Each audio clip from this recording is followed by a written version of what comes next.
hal kekhawatiran. Saya yakin dan percaya tidak ada orang yang kebal dengan khawatir. Ya, semua orang pasti mengalami kekhawatiran.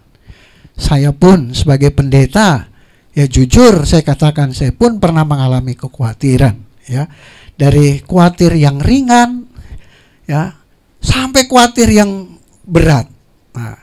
Nah ini bahayanya saudara, kalau kita sudah khawatir, kemudian khawatir yang menguasai hidup kita, nah ini yang bahaya, ya kan? Karena kalau kita hidup dalam kekhawatiran, itu seperti orang yang nggak percaya Tuhan, ya. Karena khawatir itu musuh iman. Ya. Orang beriman, dia percaya pada kuasa Tuhan, amin. Karena dia beriman, dia percaya betul kuasa Tuhan. Tetapi orang yang khawatir, dia meragukan kuasa Tuhan. Dia sudah berdoa, tapi setelah dia berdoa, dia ragu. Aduh, jangan-jangan bisa nggak ya? Tuhan tolong nggak ya? Ya, nanti saya bisa berhasil nggak ya? Nah, akhirnya dia sudah berdoa, tapi dia masih ragu. Nah, itu sebabnya saudara kasih dalam Tuhan, apa yang diharapkan khotbah hari ini tentang hal kekhawatiran, agar kita umat Tuhan, orang percaya, mengenal betul ya pribadi Allah. Supaya kita mengenal pribadi Allah. Sesungguhnya Allah itu seperti apa? Ya, kita tahu Allah itu maha kuasa, Allah maha mengetahui, amin, Allah maha tahu, dan Allah dapat melakukan segala perkara. Dan Allah itu Allah Immanuel, amin, Allah yang selalu beserta dengan kita. Ya, di tengah-tengah kesulitan hidup kita, Allah hadir juga. Nah, itu yang harus kita sadar, ya. Kenapa kita harus khawatir? Toh Allah selalu beserta dengan kita. Nah, itu sebabnya penting kita menyadari pribadi Allah. Kalau kita menyadari pribadi Allah dengan betul, saya yakin dan percaya kita bisa mengatasi segala kekhawatiran dalam hidup ini. Amin. Yang kedua, tujuan dari khotbah ini agar rencana Allah digenapi dalam kehidupan kita. Amin. Karena Tuhan punya rencana masa depan yang penuh harapan. Kenapa banyak orang tidak bisa meraih janji Tuhan? Banyak orang merasa kok hidup kekristenan saya begitu-begitu saja. Karena apa? Hidupnya dipenuhi dengan pikiran-pikiran kekhawatiran. Tahukah saudara, pikiran khawatir itu salah satu pikiran negatif. Ya, pikiran negatif, khawatir. Ya, itu pikiran negatif. Nah, kalau sudah kita khawatir, kita selalu hidup dalam kekhawatiran, lama-lama kita stres, ya. Kalau udah stres, sakit, ya. Kalau orang khawatir akhirnya apa? Hidupnya juga kehilangan damai sejahtera. Enggak ada sukacita, ya. Bisa sakit, kecewa, ya. Putus asa. Ya. Nah, itu sebabnya sudah kasih dalam Tuhan khotbah hari ini untuk mengingatkan kepada kita bahwa Tuhan adalah Tuhan yang baik, Tuhan yang selalu memelihara kehidupan kita. Amin. Dan Tuhan yang selalu beserta dengan kehidupan kita. Kita nggak perlu khawatir. Kenapa orang khawatir juga? Karena banyak orang khawatir karena kesalahan dia, ya, dosa yang dilakukan. Orang yang korupsi dia khawatir ketahuan. Betul kan? Waduh, kalau saya ketahuan bahaya. Saya bisa masuk penjara. Ya. Jadi orang khawatir karena perbuatan dosanya. Nah, kekhawatiran ini seperti lingkaran setan, Bapak Ibu. Ya. Karena dosa orang khawatir, bisa juga karena khawatir akhirnya orang jadi berdosa. Banyak orang khawatir dengan masa depannya, akhirnya dia melakukan mencari jalan pintas. Dia khawatir masa depannya, aduh nanti bagaimana masa depannya. Ya. Dia berusaha mencari segala sesuatu dengan cara-cara yang tidak baik, ya, cara-cara yang tidak sesuai dengan firman Tuhan. Ya akhirnya dia khawatir. Karena khawatir dia berdosa, karena berdosa akhirnya dia khawatir. Jadi itu seperti lingkaran setan. Nah, tujuan dari khotbah ini juga yang ketiga adalah agar kita fokus pada kerajaan Allah. Amin. Karena firman Tuhan berkata, carilah dulu kerajaan Allah, maka semua akan ditambahkan. Ya, jangan dulu cari hal-hal yang dunia, tapi cari dulu kerajaan surga. Tuhan juga nggak mau kita menderita. Ya. Karena firman Tuhan jelas, anak cucu orang benar harus perkasa di bumi. Itu selalu saya pegang ayat itu. Itu yang selalu saya ulang-ulang kalau saya berkhotbah. Ya. Jadi Tuhan tuh juga nggak mau kita susah. Tuhan mau kita jadi berkat. Caranya bagaimana? Ya Tuhan berkati kita. Amin. Supaya kita bisa jadi berkat. Bagaimana kita bisa berbagi ke orang lain kalau kita juga banyak kekurangan? Pasti Tuhan cukupkan menurut kekayaan dan kemuliaannya. Supaya kita jadi berkat. Ya, karena itu janji Tuhan kepada bangsa Israel supaya mereka jadi berkat buat bangsa-bangsa lain. Nah, sebelum kita masuk dalam ayat firman Tuhan, apa itu khawatir menurut Kamus Besar Bahasa Indonesia? Jadi menurut Kamus Besar Bahasa Indonesia, khawatir itu takut, ya, atau gelisah, cemas terhadap sesuatu hal yang belum diketahui dengan pasti. Ya. Saya khawatir besok saya bisa lulus nggak ya? Padahal itu belum terjadi, ya kan? Tetapi kita sudah takut, kita sudah gelisah, kita sudah cemas. Aduh, anak saya gimana ya? Nanti dia udah dewasa, sudah mau menikah, nggak punya uang. Nanti gimana ya? Ya. Jadi kita takut, kita gelisah, kita cemas untuk sesuatu hal yang belum terjadi. Ya. 2 Timotius 1 ayat 7 katakan, sebab Allah memberikan kepada kita bukan roh ketakutan. Jadi saudara kasih dalam Tuhan, kekhawatiran adalah agenda iblis kepada orang-orang percaya. Supaya kita tidak lagi berharap manusia, sehingga kita berusaha berharap kepada manusia lain, ya, tidak berharap kepada Tuhan, berharap kepada manusia, bahkan menghalalkan segala cara supaya apa? Kekhawatiran itu dapat dihilangkan. Ya. Kalau saya punya uang banyak hari ini, saya nggak akan khawatir masa depan saya. Kalau saya punya uang banyak hari ini, saya nggak akan khawatir dengan masa depan anak-anak saya. Ada seorang pengusaha berkata kepada saya, dengan penuh yakin dia berkata, saya nggak khawatir dengan anak-anak saya, pendeta. Saya yakin anak-anak saya nanti semuanya sekolah di luar negeri. Kenapa dia begitu confident? Karena dia percaya dia punya uang banyak. 10 tahun lagi, 15 tahun lagi anaknya mau sekolah di Inggris, dia sudah punya uangnya dari sekarang. Itu kira-kira 3 tahun yang lalu dia ngomong begitu. Ketika ada pandemi, corona, khawatir dia. Ya kan? Waduh. Iya. Karena orang punya uang banyak ternyata khawatir juga, bukan cuma orang susah.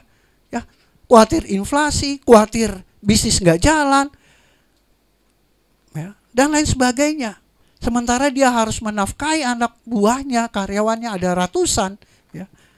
Dia harus memberi hidup, ya, keluarganya. Sementara pemasukan dari kantor, ya, tidak seperti sebelum-sebelumnya. Akhirnya dia mulai khawatir, ya kan.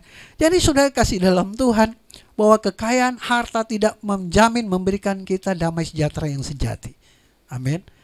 Nah, itu sebabnya kita mau belajar. Jadi takut, gelisah, cemas terhadap sesuatu yang belum diketahui, itulah khawatir. Sebab Allah memberikan kepada kita bukan roh ketakutan. Nah, kalau kita lihat Ayub pasal 3 ayat 25. Di sana dituliskan demikian, Bapak Ibu. Karena yang kutakutkan, itulah yang menimpa aku. Dan yang kucemaskan, itulah yang mendatangi aku. Nah, itu sebabnya sering kita mendengar, jadilah sesuai dengan imanmu. Amin. Kalau kita takut, kita khawatir, wah nanti gagal, ya gagal. Jadi jangan kita mengeluh, Tuhan saya udah berdoa, kok Tuhan gak jawab? Saya udah memohon kepada Tuhan, saya khawatir akan sesuatu hal. Tuhan tolong, tetapi kenapa ketika kejadian itu terjadi Tuhan tidak menjawab? Kenapa yang kita khawatirkan itu malah yang terjadi? Amin. Jadi firman Tuhan sangat jelas, saudara. Karena yang kutakutkan itulah yang menimpa aku, dan yang kucemaskan itulah yang mendatangi aku. Jadi jelas, jadilah sesuai dengan imanmu. Ya. Hari ini kita mau belajar. Saya percaya bahwa masa depan kita adalah masa depan yang penuh harapan. Amin. Karena itu janji Tuhan. Janji Tuhan. Bagian kita setia saja, ya. Setia dan taat kepada Tuhan. Nah, mari kita buka ayat firman Tuhan dalam Matius 6 ayat 25 sampai 34. Ini yang menjadi perenungan kita. Matius pasal 6 ayat 25 sampai 34. Dan mungkin ini sering kita dengarkan khotbah ini, ya, tentang hal kekhawatiran. Saya akan bacakan bagi kita semua. Tuhan Yesus berkhotbah, karena itu aku berkata kepadamu. Karena itu. Berarti ini ada lanjutan dari khotbah Tuhan Yesus sebelumnya. Ya. Tuhan Yesus sebelumnya mengkhotbahkan tentang hal mengumpulkan harta. Bahwa kita hanya bisa mengabdi kepada satu Tuhan. Ya. Kita nggak bisa mengabdi kepada Tuhan dan mengabdi kepada Mamon. Makanya Tuhan Yesus melanjutkan khotbahnya. Karena itu, aku berkata kepadamu, janganlah khawatir akan hidupmu. Akan apa yang hendak kamu makan atau minum. Dan janganlah khawatir pula akan tubuhmu. Akan apa yang hendak kamu pakai. Bukankah hidup itu lebih penting daripada makanan? Dan tubuh itu lebih penting daripada pakaian. Pandanglah burung-burung di langit, yang tidak menabur dan tidak menuai dan tidak mengumpulkan bekal dalam lumbung, namun diberi makan oleh Bapamu yang di surga. Bukankah kamu jauh melebihi burung-burung itu? Siapakah di antara kamu yang karena kekhawatirannya dapat menambahkan sehasta saja pada jalan hidupnya? Selanjutnya ayat 28. Dan mengapa kamu khawatir akan pakaian? Perhatikanlah bunga bakung di ladang, yang tumbuh tanpa bekerja dan tanpa memintal. Namun aku berkata kepadamu, Salomo dalam segala kemegahannya pun tidak berpakaian seindah salah satu dari bunga itu. Jadi, jika demikian Allah mendandani rumput di ladang yang hari ini ada dan besok dibuang ke dalam api, tidakkah ia akan terlebih lagi mendandani kamu, hai orang yang kurang percaya? Sebab itu janganlah kamu khawatir dan berkata, apakah yang akan kami makan? Apakah yang akan kami minum? Apakah yang akan kami pakai? Ayat 32, semua itu dicari bangsa-bangsa yang tidak mengenal Allah. Akan tetapi Bapamu yang di sorga tahu bahwa kamu memerlukan semuanya itu. Tetapi carilah dahulu kerajaan Allah dan kebenarannya, maka semuanya itu akan ditambahkan kepadamu. Sebab itu, janganlah kamu khawatir akan hari besok, karena hari besok mempunyai kesusahannya sendiri. Kesusahan sehari cukuplah untuk sehari. Nah, Bapak Ibu sudah kasih dalam Tuhan, dari bacaan ini, dari ayat 25 sampai yang ke-34, ada dua poin yang saya garis bawahi.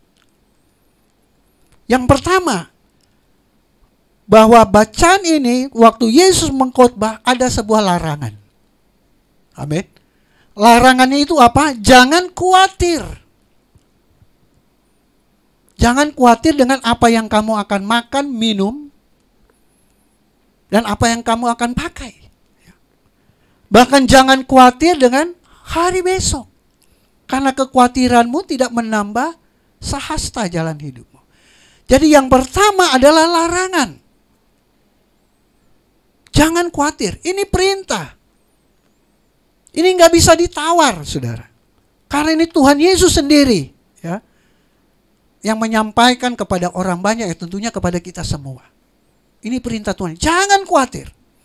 Dan yang kedua, Tuhan Yesus berkhotbah tentang apa? Tuhan Yesus menganjurkan, ya. Jadi selain Tuhan memberikan larangan, tapi ada anjuran. Apa itu? Carilah dahulu kerajaan Allah, maka semua akan ditambahkan. Jangan khawatir, nggak boleh ditawar-tawar. Tetapi carilah dahulu kerajaan Allah, maka semuanya akan ditambahkan. Nah, saudara kasih dalam Tuhan, banyak orang mau berkat dari Tuhan, tapi nggak mau dekat dengan Bapa, nggak mau dekat dengan Tuhan, bosan dengan ibadah. Ya,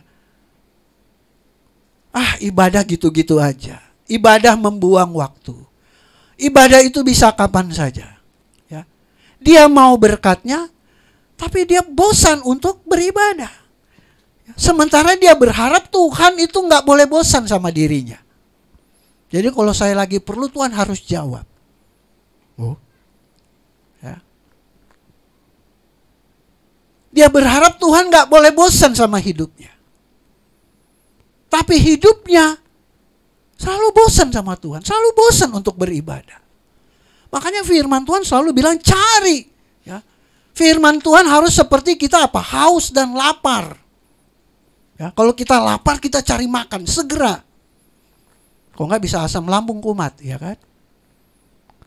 Kalau kita haus cepat cari minum, ya, untuk memuaskan. Ya. Makanya firman Tuhan cari. Jadi orang sekarang bekerja begitu rupa, bahkan sampai orang bilang istilahnya bekerja sampai berdarah-darah. Ya, salah satu pengerja bilang, saya sekarang bekerja udah 24/7. Waduh, 24 jam sehari, 7 hari dalam seminggu. Kerja terus, kerja terus. Apa yang mau dicari? Apa yang mau dikejar? Kebahagiaan. Kalau uang banyak pasti bahagia. Padahal uang banyak tidak menjamin kebahagiaan. Betul? Banyak orang kaya, dia bisa beli apa saja, tapi di kursi roda. Stroke. Ya. Tapi di rumah sakit. Banyak orang kaya, dia bisa kemana saja, tapi dia stres. Saya bayangkan kalau di Alkitab ini ada satu ayat yang menuliskan, jika kamu melakukan satu ayat firman Tuhan, kamu akan mendapat 1 juta rupiah. Waduh, semua orang berbondong-bondong melakukan firman. Iya kan? Bahkan orang yang bukan Kristen dia, waduh, ada ayatnya ya di Alkitab ya. Saya masuk Kristen karena mengamalkan satu ayat saya dapat 1 juta. Tapi nggak ada ya ayat seperti itu. Jadi saudara kasih dalam Tuhan, orang dunia zaman sekarang lebih uang. Betul, kita perlu uang. Ya. Tetapi makanya Tuhan Yesus bilang, kumpulkanlah harta di sorga. Orang cari uang pontang-panting. Sekarang pertanyaan, apakah kita sudah pontang-panting cari kerajaan Allah? Cari kerajaan Allah nggak perlu pontang-panting. Hari Minggu datang ke gereja, ya, kita dengarkan firman, ya, kita mencari kerajaan Allah. Amin. Kita di sini karena kita mencari kerajaan Allah. Dan Roma 14 ayat 17 katakan, sebab kerajaan Allah bukan soal makanan dan minuman, tetapi soal kebenaran, damai sejahtera, dan sukacita oleh Roh Kudus. Bukan soal makanan, minuman, tapi kebenaran, damai sejahtera, dan sukacita oleh Roh Kudus. Kalau damai sejahtera dan sukacita digabung itu apa, saudara? Kebahagiaan, betul? Kalau kita damai sejahtera, kita sukacita, meskipun rumah kita masih ngontrak, kita bahagia, betul? Karena ada damai sejahtera, sukacita. Sementara orang yang waduh rumahnya mentereng, mobilnya banyak, tapi nggak ada damai sejahtera, nggak ada sukacita, di rumah ribut terus, ya.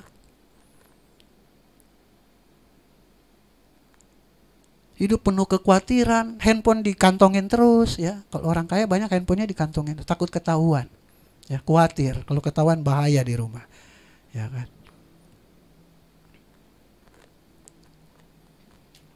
Takut ada si susi lah, si apalah dan sebagainya, ya kan. Carilah kerajaan Allah dan kebenarannya, semua akan ditambahkan. Jadi jelas kerajaan Allah bukan soal makanan dan minum, tapi damai sejahtera dan sukacita. Amin. Nah, saudara kasih dalam Tuhan, bagaimana kita menemukan kerajaan Allah itu? Kita mencari kerajaan Allah itu bagaimana? Seorang teman saya, dia memberikan kesaksian luar biasa. Bagaimana dia membangun bisnis kafe. Ya. Jadi dia sekolah barista. Dia sama istrinya. Di sekolah ini bayar, ya. Bayar. 3 bulan dia sekolah bolak-balik, ya. Jadi dia spend money, spend time, ya. Karena dia mau belajar. Bagaimana cara meracik, ya. Dia sekolah itu untuk mengetahui cara. Ya. hanya untuk mengetahui cara. Nah, ketika dia selesai sekolah, dia investasi, dia beli mesin kopi. Kemudian dia mulai coba-coba.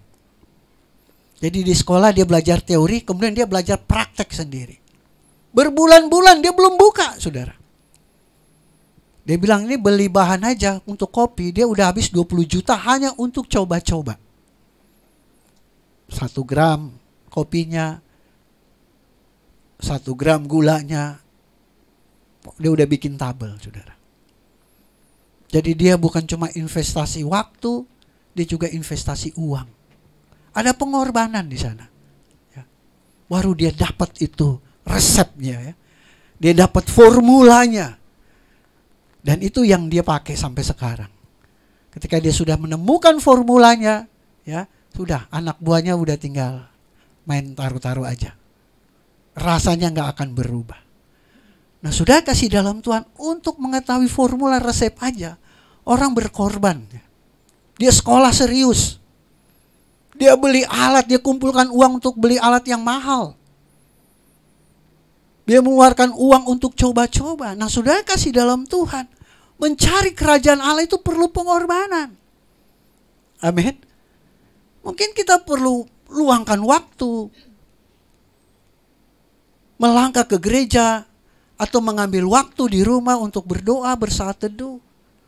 Kita harus spend time, karena kita mau mencari kerajaan Allah.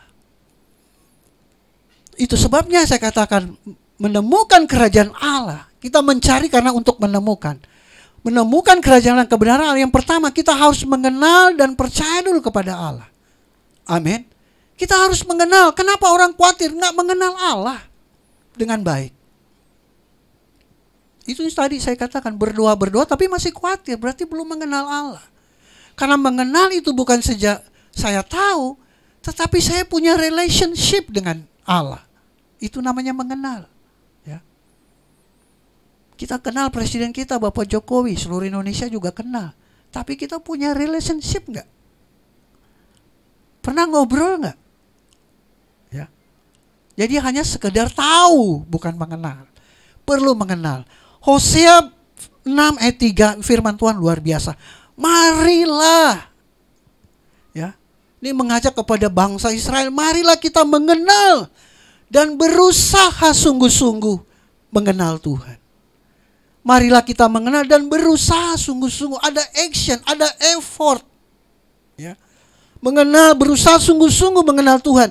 Ia pasti muncul seperti fajar.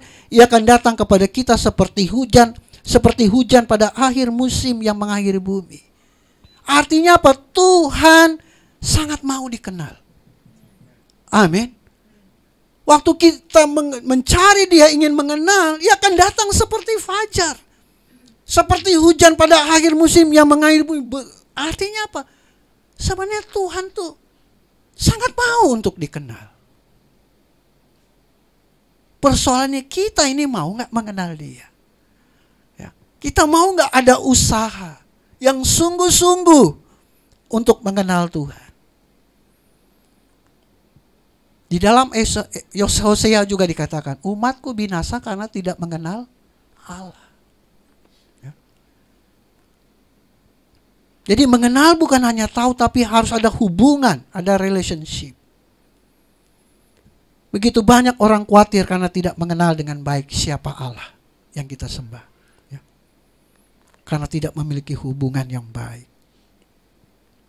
Ketika ada masalah, dia hanya mengandalkan manusia. Ya, kadang ia berdoa, tetapi setelah itu ia tidak percaya akan doanya. Setelah amin 5 menit kemudian dia sudah nggak percaya akan doanya. Dia masih hidup dalam kekhawatiran. Atau ada yang datang beribadah. Ada yang datang bergereja. Karena merasa sudah tidak berdaya. Segala-galanya sudah habis. Baru dia mau mencari Tuhan. Baru dia mau mengenal Allah. Sudah bangkrut. Sudah gagal total, ya, sudah tidak ada pemasukan, nah, sudah terlambat. Tetapi pengharapan tidak pernah habis. tangan Tuhan selalu terbuka. Amin. Asalkan kita bertobat, kita kembali kepada jalan Tuhan, Tuhan masih bisa buka pintu-pintu berkat-Nya. Jangan sampai kita sudah jatuh, baru kita cari Tuhan. Dari mana kita mengenal Allah? Dari firman. Amin. Dari Alkitab kita mengenal Allah. Kita mengenal Allah bukan dari yang lain, dari Alkitab. Bahwa Allah ini rupanya pencipta seluruh jagat raya ini. Pencipta langit dan bumi. Allah itu penguasa dari segala yang diciptakan. Bahkan dalam Mazmur dikatakan, Mazmur 9 ayat 10 sampai 11. Demikianlah Tuhan adalah tempat perlindungan bagi orang yang terinjak. Tempat perlindungan pada waktu kesesakan. Orang yang mengenal namamu percaya kepadamu, sebab tidak kau tinggalkan orang yang mencari engkau ya Tuhan. Tuhan tidak pernah meninggalkan orang yang mencari Dia, dan orang itu sedang terinjak, orang itu sedang difitnah, orang itu sedang diperlakukan tidak adil. Bahkan orang itu pada waktu kesesakan. Kalau bahasa Inggrisnya ini times of trouble. Pada waktu orang itu banyak kesulitan, bermacam-macam masalah dihadapi. Tapi kalau orang itu mencari Tuhan, ya, Tuhan ada di sisinya. Amin. Tuhan tidak pernah meninggalkan dia. Kita harus mengenal Tuhan. Nggak usah khawatir, saudara. Karena Tuhan beserta dengan kita. Apalagi kita haus dan lapar mau mencari wajahnya, Tuhan tahu. Tuhan tahu apa yang kita butuhkan. Tuhan tahu apa yang menjadi kesulitan kita. Tuhan Maha tahu. Selalu saya katakan, waktu kita berdoa, kita ingin curhat kepada Tuhan, kita baru bilang, Tuhan sudah tahu lengkap apa yang mau kita ucapkan. Tuhan Maha tahu. Tapi Tuhan mau kita datang pada Dia. Tuhan mau kita mengenal Dia. Tuhan mau kita percaya kepada Dia. Amin. Mengenal, percaya. Yang kedua, saudara kasih dalam Tuhan, menemukan kerajaan Allah dan kebenaran Allah, menyatakan segala keinginan kepada Allah dalam doa. Filipi 4 ayat 6 sampai 7. Janganlah hendaknya kamu khawatir tentang apapun juga, tetapi nyatakanlah dalam segala hal keinginanmu kepada Allah dalam doa dan permohonan dengan ucapan syukur. Damai sejahtera Allah yang melampaui segala akal akan memelihara hati dan pikiranmu dalam Kristus Yesus. Orang kalau udah damai sejahtera udah gak khawatir. Bohong kalau dia bilang aku damai sejahtera tapi masih khawatir. Bohong dia. Jadi maksud damai sejahtera udah gak ada kekhawatiran. Ibu itu udah enjoy, happy. Nah, firman Tuhan menemukan kerajaan Allah bahwa kita harus datang menyatakan segala keinginan kita kepada Allah dalam doa. Kita harus punya waktu-waktu doa, Bapak Ibu. Amin. Malam sebelum tidur ataukah pagi sebelum beraktivitas, kita harus punya waktu-waktu doa. Karena ketika kita berdoa, saya pernah katakan, disitulah kita bisa mengerti kehendak Tuhan. Kalau saya berdoa secara pribadi, saya selalu kontemplasi. Ya. Saya berdoa, saya merenung. Saya meminta Tuhan bicara dalam hati saya. Tuhan, apa yang harus saya lakukan? Tanggung jawab saya banyak. Saya punya tanggung jawab di gereja sebagai gembala. Saya punya tanggung jawab sebagai dosen. Saya punya tanggung jawab sebagai unsur pimpinan di sekolah tinggi teologi. Begitu banyak tanggung jawab. Ya. Kadang-kadang di kepala itu udah campur aduk ya kan. Nah, itulah saya perlu Tuhan. Ya. Tuhan menunjukkan jalan, Tuhan menunjukkan keputusan-keputusan apa yang harus saya ambil dalam hidup saya.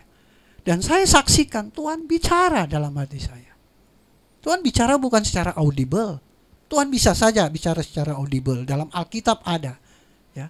Tapi dia bicara dalam hati kita, dalam hati nurani kita. Tuhan bisa bicara. Dan kalau Tuhan bicara kita harus yakin, ya, harus percaya.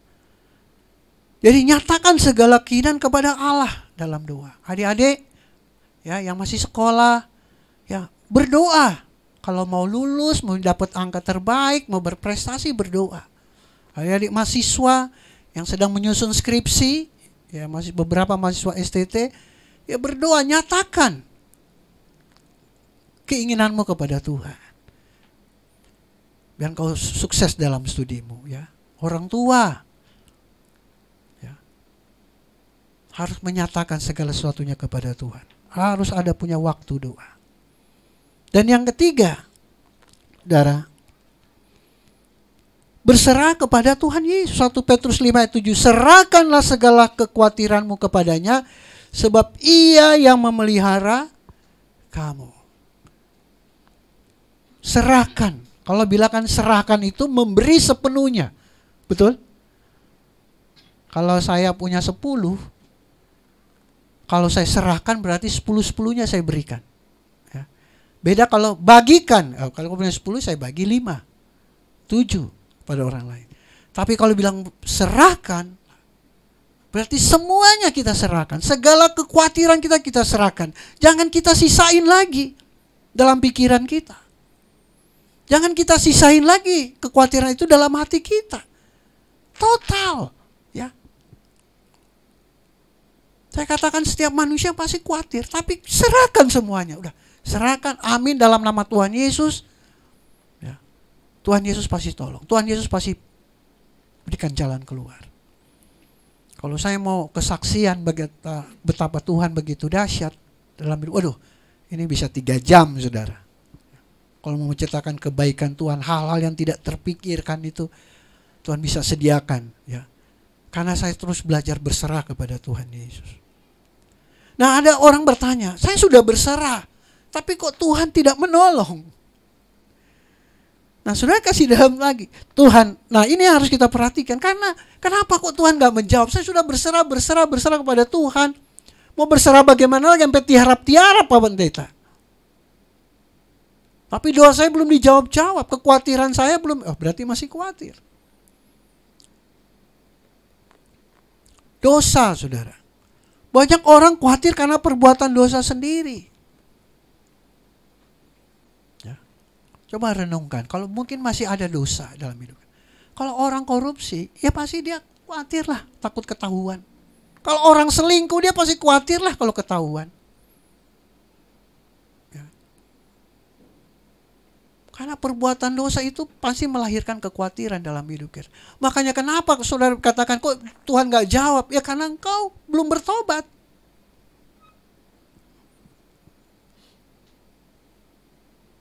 Bertobat.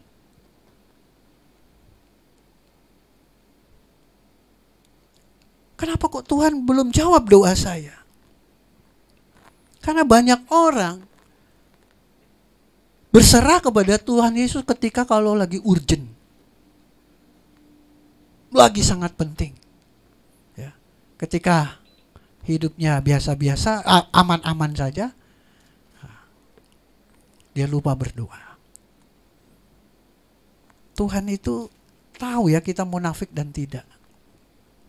Tuhan itu maha tahu. Dia tahu nih orang yang datang hanya membutuhkan. Kalau lagi happy, lupa. Tuhan maha tahu. Jadi seringkali saya kasih tahu orang. Orang tanya, kenapa pendeta kok doa saya? Coba cek dulu. Jangan-jangan kamu datang pada Tuhan karena lagi urgent aja. Waktu lagi bahagia, semua aman-aman. Uang cukup, pekerjaan baik, keluarga baik, ya. Kalau hari Minggu langsung pikirannya apa? Mau liburan, mau jalan-jalan kemana? Ya.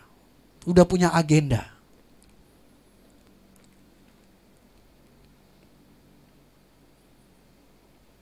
Jadi berserah kepada Tuhan. Berserah kepada Tuhan harus disertai dengan pertobatan. Amin. Karena selama kita nggak bertobat, berkat sulit kita dapat dari Tuhan. Ya, Tuhan mau kita bertobat. Ya, Tuhan mau kita sungguh-sungguh. Tuhan itu sangat baik. Kebaikan Tuhan jangan disalahartikan. Oh, Tuhan baik, saya bebas saja hidup saya suka-suka. Kan Tuhan baik. Bukan itu ya. Ingat dalam Galatia, Allah tidak bisa dipermainkan. Itu sangat jelas. Bahwa Tuhan tidak bisa dipermainkan. Kebaikan Tuhan, amin. Ya. Tapi kebaikan Tuhan kita harus respon dengan cara hidup kita yang baik. Yang sesuai dengan firman. Yang keempat, yang terakhir saudara. Bagaimana menemukan kerajaan Allah dalam kebenaran. Bahwa orang menemukan kerajaan Allah pasti diberkati. Wow, saya suka ayat firman Tuhan ini saudara. Kita harus pegang ini. Yeremia 17 ayat 7 dan 8. Diberkatilah orang yang mengandalkan Tuhan, yang menaruh harapannya pada Tuhan. Ia akan seperti pohon yang ditanam di tepi air, yang merambatkan akar-akarnya ke tepi batang air, dan yang tidak mengalami datangnya panas terik, yang daunnya tetap hijau, yang tidak khawatir dalam tahun kering, dan yang tidak berhenti menghasilkan buah. Wow. Diberkatilah orang yang mengandalkan Tuhan dan yang menaruh harapannya pada Tuhan. Berarti orang yang mencari kerajaan Allah, yang sudah menemukan kerajaan Allah, ini orang yang selalu mengandalkan Tuhan. Dalam hidupnya apapun dia pasti mengandalkan Tuhan, dan dia selalu menaruh harapannya kepada Tuhan. Dia tidak mengandalkan manusia. Dia tidak mengandalkan jenderal. Dia tidak mengandalkan pejabat tinggi. Dia tidak mengandalkan uang sogok untuk keberhasilannya. Dia tidak mengandalkan bisnis yang sukses sehingga dia bisa menyenangkan, menciptakan kebahagiaan dalam rumah tangganya. Orang yang sudah menemukan kerajaan Allah adalah orang yang mengandalkan Tuhan dan menaruh harapannya. Dia seperti pohon yang ditanam di tepi air. Meskipun panas terik, daunnya tetap hijau. Ya. Meskipun tahun kering, pohon-pohon lain nggak bisa berbuah karena nggak ada hujan. Karena dari tepi air apa? Dia terus menghasilkan buah. Saya banyak mendengarkan kesaksian, banyak orang berhasil luar biasa justru di zaman COVID. Bisnisnya luar biasa. Berlipat kali ganda. Ya. Orang pada krisis, tetapi dia terus menghasilkan buah. Amin. Karena orang yang mengandalkan pada Tuhan, dia seperti pohon di tepi air. Tuhan Yesus bilang, akulah air kehidupan. Ya, air itu nggak pernah habis, dia terus mengalir, saudara, memuaskan hidup kita, jiwa kita. Yesus, air kehidupan itu. Sebagai slide terakhir penutup, Matius 6 ayat 34. Tadi dikatakan, sebab itu janganlah kamu khawatir akan hari besok. Karena hari besok mempunyai kesusahannya sendiri. Kesusahan sehari cukuplah untuk ini hari Minggu. Gak usah khawatir hari Senin depan, besok. Gak usah khawatir untuk minggu depan. Gak usah khawatir untuk bulan depan. Gak usah khawatir untuk tahun depan. Karena besok punya kesusahannya sendiri. Yeremia 29 ayat 11. Sebab aku ini mengetahui rancangan-rancangan apa yang ada padaku mengenai kamu. Demikianlah firman Tuhan, yaitu rancangan damai sejahtera dan bukan rancangan kecelakaan, untuk memberikan kepadamu hari depan yang penuh harapan. Tuhan udah setting masa depan kita penuh harapan. Masa depan kita penuh kebahagiaan. Tuhan sudah setting. Dan I know, kata Tuhan, aku tahu. Kenapa kita harus khawatir? Jadi saudara ingat, buang pikiran-pikiran negatif. Amin. Hari ini belajar kita buang segala kekhawatiran-kekhawatiran. Karena banyak hal yang secara logika itu gak masuk akal. Gak mungkin saya berhasil. Tapi dia, hadapan Tuhan, tidak ada yang mustahil. Amin. Bahkan apa yang tidak pernah dilihat oleh mata, didengar oleh telinga, apa yang tidak pernah muncul dalam hati, itu Tuhan mampu siapkan, sediakan bagi kita, bagi orang yang percaya kepadanya. Ya, buang pikiran-pikiran negatif, belajar, buang segala kekhawatiran. Ya, belajar untuk mengucap syukur. Amin. Setiap hari mengucap syukur. Thank God, thank God, praise the Lord. Mengucap syukur aja, saudara. Orang nggak perlu tahu kita punya duit dan nggak punya duit, ya. Mengucap syukur, happy aja. Kemudian jangan melakukan hal-hal yang berdosa. Karena hal yang berdosa resikonya kekhawatiran. Pasti, ya kan? Saudara korupsi, saudara khawatir. Jangan. Hal-hal yang tidak sesuai firman dijauhkan dalam hidup kita. Kemudian fokus pada kerajaan Allah. Sebab mengejar kerajaan dunia akan mendatangkan kesengsaraan. Yang dicari manusia adalah kebahagiaan. Tuhan Yesus sudah menawarkan kebahagiaan. Ya, di dalam Dia ada kebahagiaan yang sejati. Berapa lama kita tinggal di dunia ini? 50, 60, 70, 80, saudara mau berapa tahun? 100 tapi udah gak bisa jalan, nyusahin orang, papa, terserah. Dari umur 100 tahun, berapa tahun kita rasakan kebahagiaan? Alkitab berkata ketika kita udah lanjut usia justru kita banyak mengeluh. Gak ada kebahagiaan. Tuhan Yesus tawarkan kebahagiaan yang sejati. Di dalam Dia ada kebahagiaan. Waktu kita berakhir tugas kita di dunia, ada kehidupan yang kekal. Kehidupan yang bukan 80 tahun, bukan 100 tahun, tetapi kehidupan selama-lamanya. Amin. Amin untuk firman Tuhan. Tuhan Yesus memberkati.